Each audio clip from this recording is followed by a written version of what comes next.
আমার এখন লাস্ট নিবেদন, মানুষ বড়ই অদ্ভুত প্রাণী বা পশু মানুষের তফাৎ। মানুষ একটি অদ্ভুত প্রাণী। খারাপ কাজের পরিণতি খুব ভালো করে জানার পরও ইচ্ছা করে সে নিজের ক্ষতি করে। কি আশ্চর্য প্রাণী, বড় অদ্ভুত পৃথিবীর এই মানুষগুলো। না ভালোবাসা দিয়ে না অর্থ দিয়ে কোনোভাবে খুশি করা যায় না। একাধিক খুশি করলে অন্যদিকে চাহিদা থেকে যায়। যেমন নিষ্ঠুর পৃথিবীর বাস্তবতা, তেমন নিষ্ঠুর এই পৃথিবীর মানুষগুলো।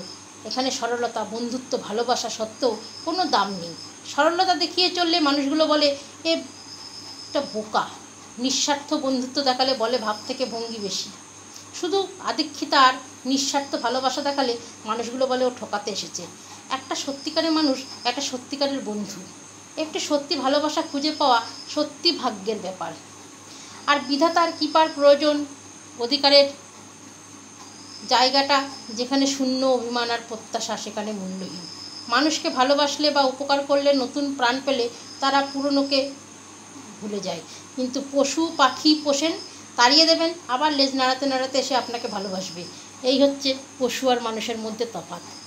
মানুষ বড়ই অদ্ভুত প্রাণী, জীবনের পথে খুঁজে চলে মানে।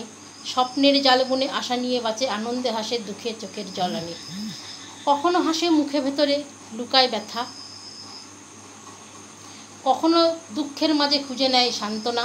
মানুষ ভালোবাসে আবার হারায়ও ভালোবাসা, বাদে সংসার, কখনো বা ছেড়ে চলে যায় আশা।